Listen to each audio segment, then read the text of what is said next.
जय श्री राधे, जय श्री कृष्णा मेरे प्रिय भक्तों। कैसे हो आप? उम्मीद है सभी बहुत अच्छे होंगे। और कोई तकलीफ हो भी ना तो आज श्रीमद् भागवत का कथा का आरंभ हो रहा है। पूरी कथा सुनिएगा। आपके हम विश्वास के साथ कहते हैं सभी कष्ट दूर हो जाएंगे। तो आज हम कथा आरंभ कर रहे हैं और अभी मैंने मंगलाचरण किया, उसकी वीडियो अपलोड हो चुकी है। आपको पसंद आए तो लाइक कमेंट शेयर कीजिएगा और आगे की कथा जरूर सुनिएगा। तो पहला श्लोक जो मंगलाचरण का है वो हम आपको सुनाते हैं। अज्ञान तिमिरान धस्य ज्ञानाजन शलाकया चक्षुरुन्मीलितं येन तस्मै श्री गुरुवे नमः। जिनके नाखून का स्पर्श हो जाने से मुक्ति हो जाती है, जिनके चरण कमलों का स्पर्श हो जाने से, नाखून का स्पर्श हो जाने से ज्ञान का प्रादुर्भाव हो जाता है, ऐसे सद्गुरु देव भगवान को हम नमस्कार करते हैं। उनकी कृपा से ही हम इस जगत में कुछ कर पाते हैं, ईश्वर के सानिध्य में जा पाते हैं। बिरले ही ऐसे होते हैं जो बिना गुरु के भगवान की शरण में चले जाएं, और नहीं तो हर किसी को गुरु का सहारा लेना पड़ता है। और गुरु ही एक ऐसा है जो इंसान को भगवान के चरणों तक ले जाता है। बहुत कम ऐसे लोग हुए। सबसे पहले तो ब्रह्मा जी का अवतार ऐसा हुआ कि जो बिना गुरु के गोविंद के चरणों में चले गए। दूसरा, नारद जी ने कोई गुरु नहीं बनाया। और भी कुछ हुए जिन्होंने कोई गुरु नहीं बनाया।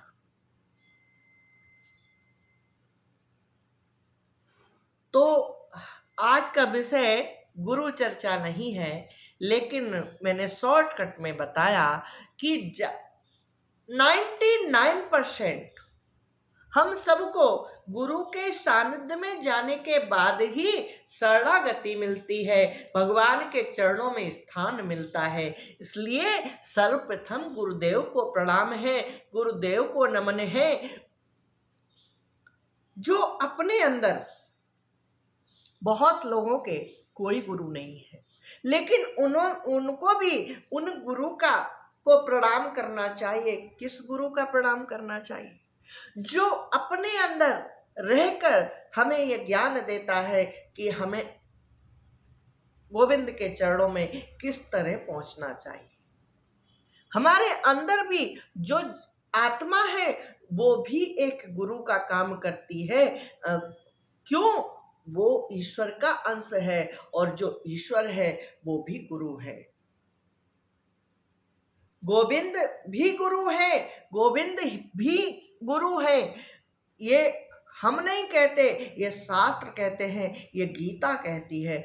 गीता में जो भगवान ने कहा है, जो भगवान ने कहा है, अगर हम मान लेते हैं तो हमारा जीवन सार्थक हो जाता है और हम कोई भी गलत कार्य नहीं करते। जीवन हमारा बहुत अच्छा बीतता है। इसलिए हम अपने अंतरात्मा में रहने वाले गोविंद को, उन गुरु को प्रणाम करते हैं। किसी का कोई गुरु है तो वो उनको प्रणाम करे, और नहीं है तो अपने अंदर रहने वाले गोविंद स्वरूप गुरु को प्रणाम करना चाहिए। अज्ञान तिमिरान धस्य ज्ञानाजन शलाकया चक्षुरुन्मीलितं येन तस्मै श्री गुरुवे नमः। उन ऐसे गुरुदेव को हम प्रणाम करते हैं जो हमें इस लायक बनाया कि हम आपको भागवत सुना रहे हैं, और आपको इस लायक बनाया कि आप हमारी भागवत सुन रहे हैं। ऐसे गुरुदेव को हम प्रणाम करते हैं,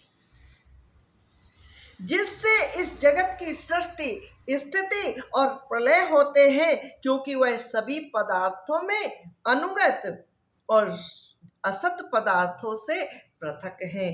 वह जड़ नहीं चेतन है, परतंत्र नहीं स्वतंत्र है। जो ब्रह्म अथवा हिरण्यगर्भ नहीं, प्रत्युत उन्हें अपने संकल्प से ही जिसने उस वेद ज्ञान का दान किया, जिसके संबंध में बड़े बड़े विद्वान भी मोहित हो जाते हैं, उनकी बुद्धि चकरा जाती है।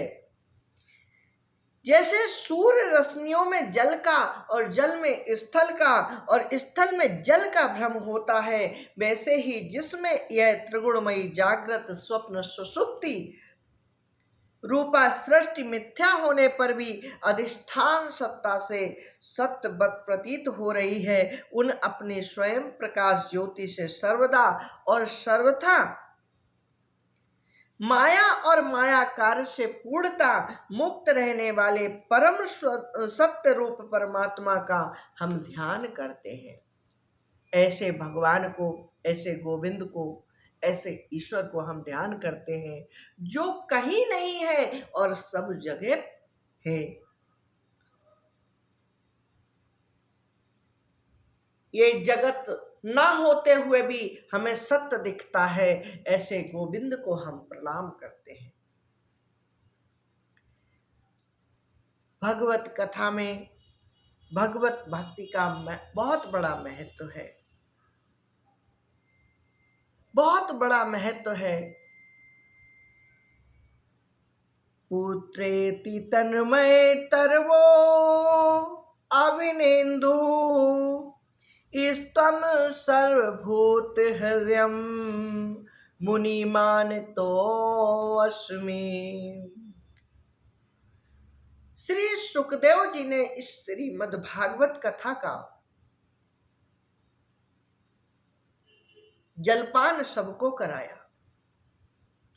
श्रीमद् भागवत का जो अमृत है वो सभी को पिलाया।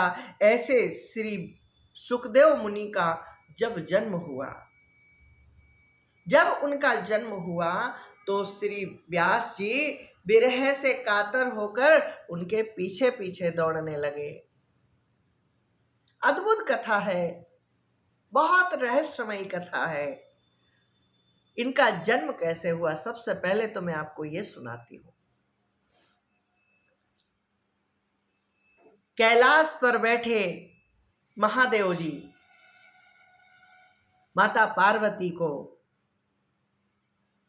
अमर कथा सुना रहे थे।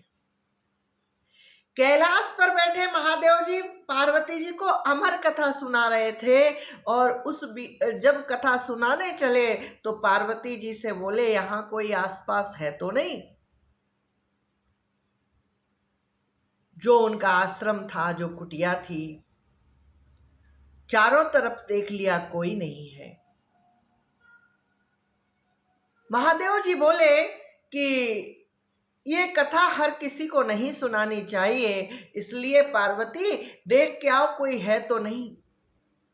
सब जगह देख लिया, कहीं कोई नहीं था, लेकिन एक सुक था, उसके अंडे रखे हुए थे। जब कथा आरंभ हुई तो कथा के फलस्वरूप वो अंडे फूट गए और उनमें सुक पैदा हो गया। अंडे फूट गए और वो सुख पैदा हो गया और वो कथा सुनने लगा। पार्वती जी कथा सुनते सुनते सो गईं। पार्वती जी से महादेव जी ने कहा था, पार्वती जब मैं कथा सुनाऊं तो बीच में बोला नहीं जाता, लेकिन जब कोई हूं हूं करता है, कहता, तो हमें ये लगता है कि वो कथा सुन रहा है, इसलिए तुम हुंकारी भरती रहना। पार्वती जी हुंकारी भरती रही, थोड़ी थोड़ी देर में हूं हूं करती रही, उसके बाद सो गई। और वो जो सुख था वो पार्वती की आवाज में थोड़ी थोड़ी देर में करता रहा।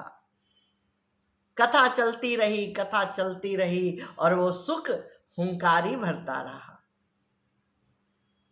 जब कथा पूर्ण हुई महादेव जी की नजर पार्वती पर गई। महादेव जी ने देखा ये कौन हूं कौन कर रहा था।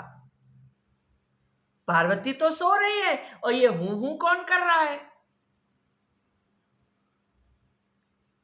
महादेव जी ने पार्वती जी को आवाज लगाई, बोले पार्वती पार्वती। पार्वती जी बोली हाँ जी पतिदेव। बोले तुम सो गई थी। बोली क्षमा चाहती हूं स्वामी, मैं सो गई थी। तो ये हुंकारी कौन भर रहा था? पता नहीं स्वामी। तुमने देखा तो था कुटिया के आसपास कोई नहीं था। जी स्वामी, हमने देखा था कोई नहीं था, लेकिन ये कथा सुनते समय हुंकारी कौन भर रहा था? भोलेनाथ को क्रोध आ गया, और भोलेनाथ का क्रोध तो विचित्र होता ही है। सभी को पता है भोले बाबा क्रोधित होते हैं तो क्या क्या करते हैं। भोलेनाथ ने अपना डमरू बजाया, और जैसे ही डमरू बजाया, जैसे ही त्रिशूल उठाया, वो सुक भागा। सुक को उड़ते हुए आसन के पास से उड़ते हुए सुक को देखा। भोलेनाथ उसके पीछे पीछे पीछे पीछे दौड़े, और वो सुक आगे आगे, भोलेनाथ पीछे पीछे, सुक आगे आगे, भोलेनाथ पीछे पीछे, और वो सुक व्यास गुफा के अंदर घुस गया, और व्यास जी की जो पत्नी थी उनके मुख के द्वारा उनके गर्भ में चला गया। बड़ी अद्भुत घटना हुई। व्यास जी की पत्नी के मुख के द्वारा उनके गर्भ में चला गया। भोलेनाथ उसके गर्भ से निकलने की प्रतीक्षा करने लगे। 1 महीना हो गया, 2 महीना हो गया, 3 महीना हो गया, 4 महीना हो गया, पूरे 9 महीने हो गए, लेकिन वो सुख बाहर नहीं निकला। जब व्यास जी कथा करते तो वो सुख हुंकारी भरता रहता, गर्भ के अंदर से हुंकारी भरता। तो बड़ी विचित्र घटना होती। वहां आश्रम में व्यास जी भयभीत हो जाते कि ये हुंकारी कौन भर रहा है। पत्नी कहती हमारे गर्भ के अंदर से आवाज आई है। व्यास जी कहते ये कैसे हो सकता है, गर्भ के अंदर से कैसे आवाज आ सकती है। तो इस तरह की घटना हर रोज होती थी। महादेव जी कई वर्षों तक व्यास जी के दरवाजे पर खड़े रहे। एक पैर से महादेव जी व्यास जी के दरवाजे पर खड़े रहे, लेकिन वो सुख बाहर नहीं निकला। जब थक गए तो बाबा चले गए, कैलाश को लौट गए। अब व्यास जी कहते बेटा बाहर निकल आओ, बेटा सुख बाहर निकल आओ, बेटा सुख बाहर निकल आओ। अंदर से आवाज आती नहीं, मैं बाहर नहीं निकलूंगा, अगर मैं निकलूंगा तो भोले बाबा हमें मार देंगे, इसलिए मैं बाहर नहीं निकलूंगा। अब व्यास जी बहुत परेशान होने लगे। उसका कारण क्या था? कारण था व्यास जी की जो पत्नी थी उनके पेट में दर्द रहने लगा। वो सुक जो पक्षी था वो बालक स्वरूप में हो गया, और वो पेट के अंदर बढ़ने लगा। बड़ी अद्भुत घटना थी कि एक पक्षी पेट के अंदर गया और वो बालक स्वरूप धारण उसने कर लिया, और वो बढ़ने लगा। 1 साल हो गया, 2 साल हो गया, 3 साल, 4 साल, 5 साल, 6 साल, 11 साल हो गए। 11 साल 11 महीने पूरे हो गए, लेकिन वो सुख बाहर नहीं निकला। व्यास पत्नी दर्द की मारे उन्हें लगता पेट फट जाएगा, अब तो प्राणांत हो जाएगा, प्राणांत होना ही है। व्यास जी डर गए कि अगर हमारी पत्नी मर गई, कुछ हो गया तो हम क्या करेंगे। इसलिए व्यास जी परेशान रहने लगे। एक दिन सोचने लगे क्या किया जाए, तो उन्होंने विचार आया, जगत गुरु कृष्ण अभी भूमि पर हैं, अभी पृथ्वी लोक में गोविंद हैं, इसलिए उनके पास गए। बोले गोविंद हमारे आश्रम पर चलो। बोले आश्रम पर चलो, क्योंकि हमारी पत्नी दर्द के मारे मरी जा रही है। कृष्ण बोले हम क्या करेंगे। बोले आप उसको समझाना तो वो मान जाएगा। सुख को आप समझाना, कहना मैं भगवान हूं, तुम्हें कुछ नहीं होगा, पूरी बात बताना, उससे कहना तुम अमर हो। जो जो आपको लगता है आप वो उससे बोलना, उसके समझ में आ जाएगा तो वो बाहर आ जाएगा। भगवान कृष्ण को जब व्यास जी समझा कर ले गए तो भगवान कृष्ण उनकी कुटिया पर गए और कहा, सुख बेटा बाहर निकल आओ, सुख बेटा बाहर निकल आओ, तुम्हारी मां दर्द से तड़प रही है, मरी जा रही है, अगर तुम नहीं निकले तो इसका प्राणांत हो जाएगा।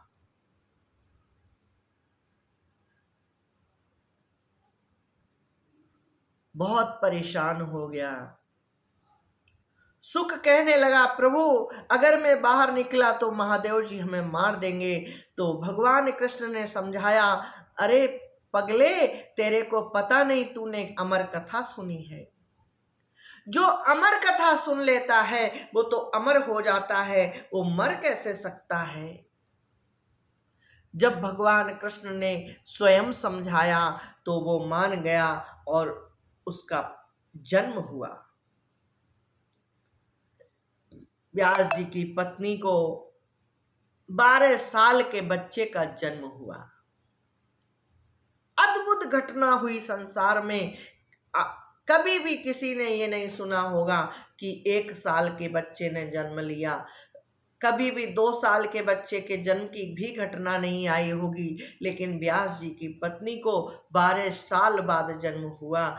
बालक इतना बड़ा पैदा हुआ कि वो जैसे ही जमीन पर गिरा, 1 मिनट उसने सोचा कि अगर मैं यहां रहा तो मोह ममता में बंध जाऊंगा, अगर मैं यहां रहा तो मोह ममता में बंध जाऊंगा और मुझे संसार में डूबना पड़ेगा, मैं भ्रमित हो जाऊंगा, प्रेम में बंध गया तो फिर मुझे परम गति नहीं मिलेगी। इसलिए 1 मिनट उसने सोचा, मंथन किया अपने मन में और उसके बाद वो निकल गया, कुटिया से निकल के जाने लगा। व्यास जी ने देखा अभी अभी इस बालक का जन्म हुआ और ये जा कहाँ रहा है। जब पीछे पीछे गए तो देखते क्या है, वो बहुत दूर जा रहा है, जंगल में काफी दूर निकल गया है। व्यास जी दौड़ने लगे, बोले बेटा रुको, बेटा रुको, बेटा रुको, कहाँ जा रहे हो, बेटा रुको, मेरी बात तो सुनो। बेटे ने कोई जवाब नहीं दिया। कोई जब जवाब नहीं दिया तो व्यास जी दुखी हुए, और जब दुखी होने लगे तो वृक्षों ने देखा, और वृक्षों ने देखा कि व्यास जी रो रहे हैं तो उन्होंने श्री सुखदेव जी की तरफ से जवाब दिया। बोले व्यास जी ये साक्षात नारायण का अंश है, ये संसार में नहीं पढ़ना चाहते इसलिए जा रहे हैं, आप उन्हें रोकिए मत, आप उन्हें रोकिए मत।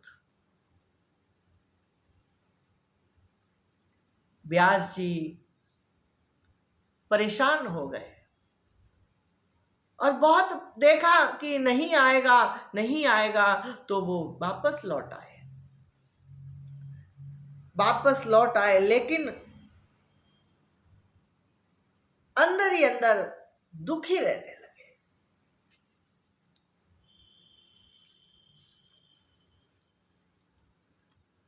अब यहां से जो मेन कथा है, श्रीमद् भागवत की जो मुख्य कथा है वो आरंभ हो रही है। उस आरंभ करने से पहले हम भगवान गोविंद को प्रणाम करते हैं।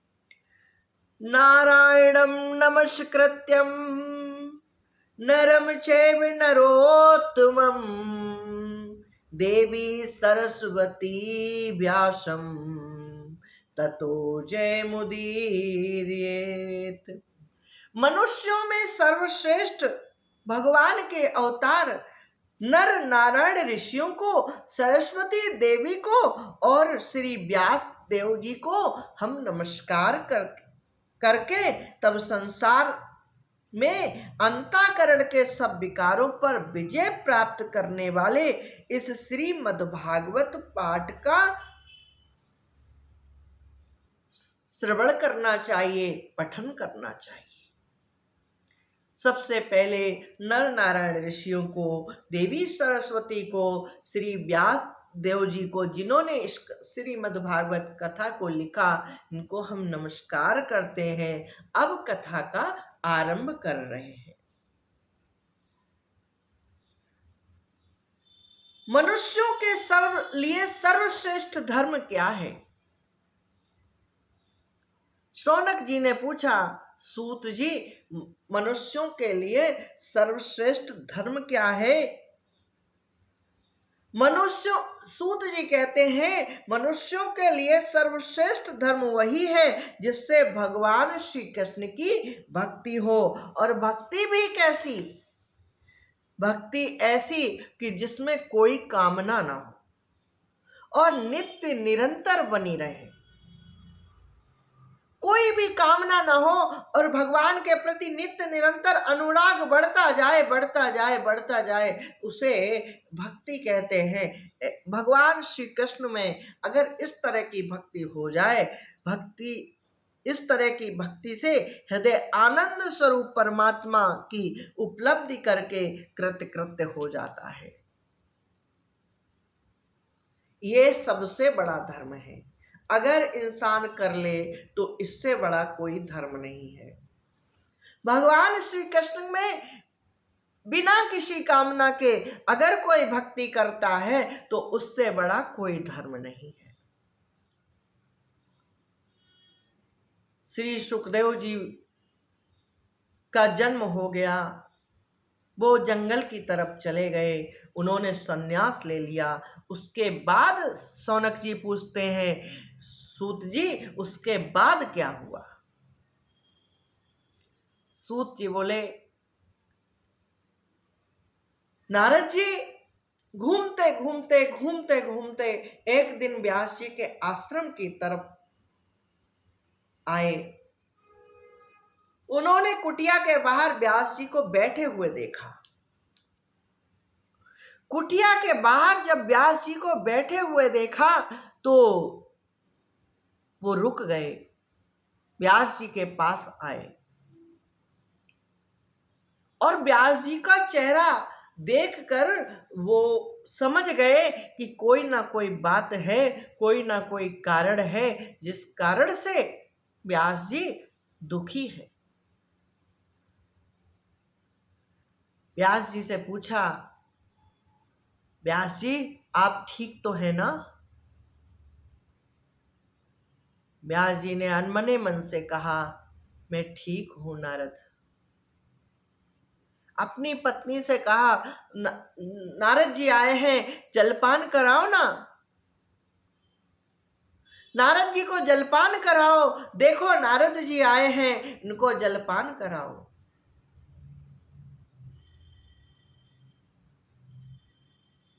नारद जी को जलपान कराया। नारद जी ने जलपान कर लिया। उसके बाद पूछने लगे, प्रभु आपको कष्ट क्या है? आप अपने कष्ट का कारण बताइए। आप अपने कष्ट का कारण तो बताइए, क्या कारण है आपके कष्ट का? व्यास जी रोने लगे। व्यास जी रोने लगे, फूट फूट कर रोने लगे।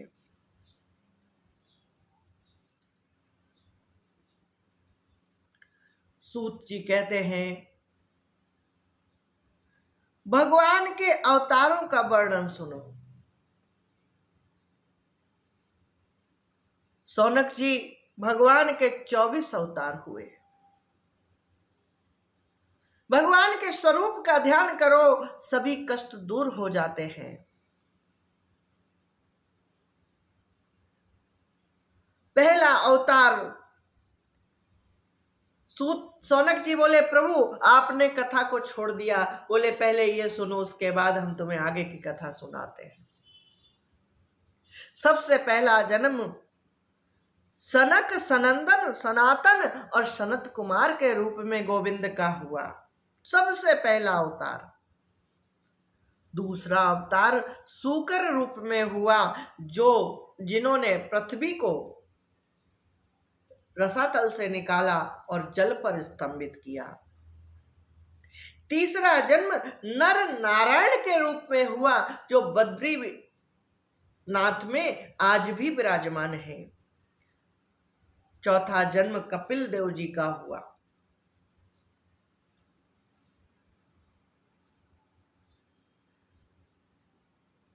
तो कपिल देव जी का जन्म 7वां कहा जाएगा, क्योंकि 4 तो ऋषि हो गए, 5वें शूकर स्वरूप हो गए, 6वें देवर्षि स्वरूप हो गए, 7वें और 8वें नर नारायण रूप हो गए। 9वां जन्म कपिल देव जी का हुआ, जिन्होंने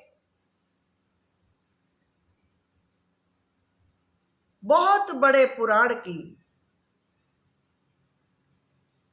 सभी जितने भी अवतार हुए, नारद का जन्म जब हुआ तो उन्होंने नारद पांचरात का वर्णन किया है, और कपिल देव जी का हुआ तो आगे मैं सुनाऊंगी, बहुत सुंदर वर्णन किया है।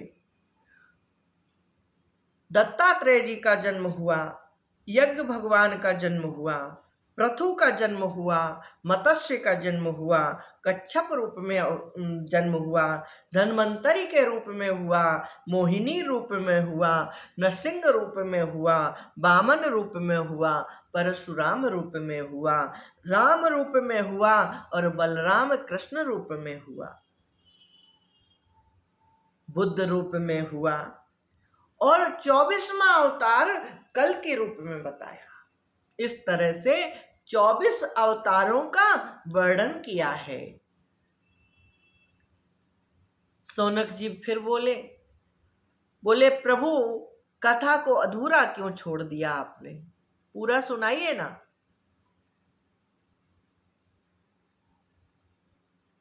बोले, सूत जी कहने लगे, सौनक जी, नारद जी पहुंचे, उन्होंने पूछा तो व्यास जी रोने लगे। व्यास जी के रोने को देखकर नारद जी दुखी हो गए। बोले, प्रभु ऐसा क्या कारण है जो आप रो रहे हैं और कुछ बोल नहीं रहे हैं। व्यास जी ने कहा, नारद जी,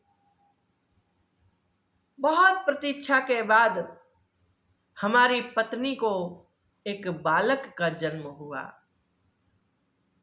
पूरी कथा सुनाई, किस तरह से सुख स्वरूप में वो उनकी पत्नी के गर्भ में गया और किस तरह से भोले बाबा उनके द्वार पर खड़े रहे और किस तरह से कृष्ण को लेकर आए, गोविंद को लेकर आए, उसके बाद उसका जन्म हुआ। व्यास जी ने सब कुछ बताया और फिर रोने लगे। नारद जी असमंजस में पड़ गए, सोचने लगे अब व्यास जी को किस तरह से समझाऊं, ऐसा क्या करूं कि व्यास जी शांत हो जाएं और रोए नहीं, सब कुछ ठीक हो जाए, व्यास जी का जो गम है, जो दर्द है, वो चला जाए। फिर उनको याद आया। सौनक जी बोले, क्या याद आया। बोले, उन्हें याद आया अपने पूर्व जन्म का। उन्हें अपना पूर्व जन्म याद आ गया और वो बोले, नारद व्यास जी, आपको पता है भगवान जो भी करता है अच्छे के लिए करता है, उसके पीछे कोई ना कोई कारण होता है, कोई ना कोई कारण होता है। हाँ, आपने तो इतने सारे पुराणों का वर्णन किया है व्यास जी, आपने इतने सारे पुराणों का वर्णन किया है, उसके बाद आप इतने ज्ञानी ज्ञानी होते हुए आप इतने दुखी हैं। व्यास जी बोले, नारद जी, कितना भी कहो, मैं संसार में हूं, हमारी पत्नी है, हमारा परिवार है, तो हमारा दुखी होना स्वाभाविक है। संसार में कहीं ना कहीं थोड़ी ना थोड़ी माया आ ही जाती है। हमारे मन से 12 साल के इंतजार के बाद जो पुत्र हुआ, उसका दुख जाता नहीं है। पुत्र हुआ और फिर चला गया, ये सबसे बड़ा दुख हो गया। नारद जी समझाने लगे, बोले, व्यास जी, आपने महाभारत का वर्णन किया, 18 पुराण लिखे, लास्ट में जो महाभारत लिखी, उससे असंतोष तो होना ही था। इतना बड़ा युद्ध हुआ, उसकी जब आप चर्चा करेंगे तो असंतोष तो होना ही था।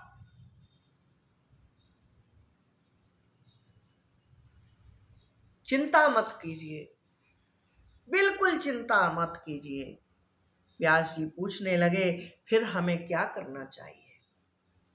ऐसा क्या करना चाहिए कि हमारा कष्ट दूर हो जाए, हमारा पुत्र आ जाए?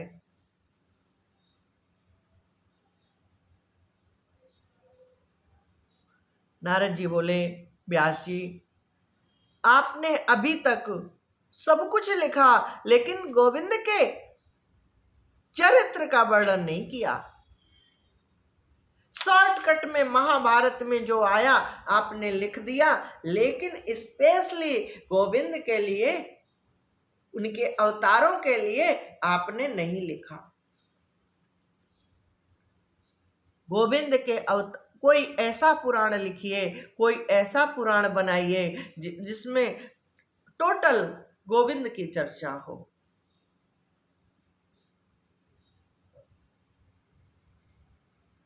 व्यास जी नारद जी के कहने पर कहने लगे, ठीक है, सोचता हूं और प्रयास करता हूं।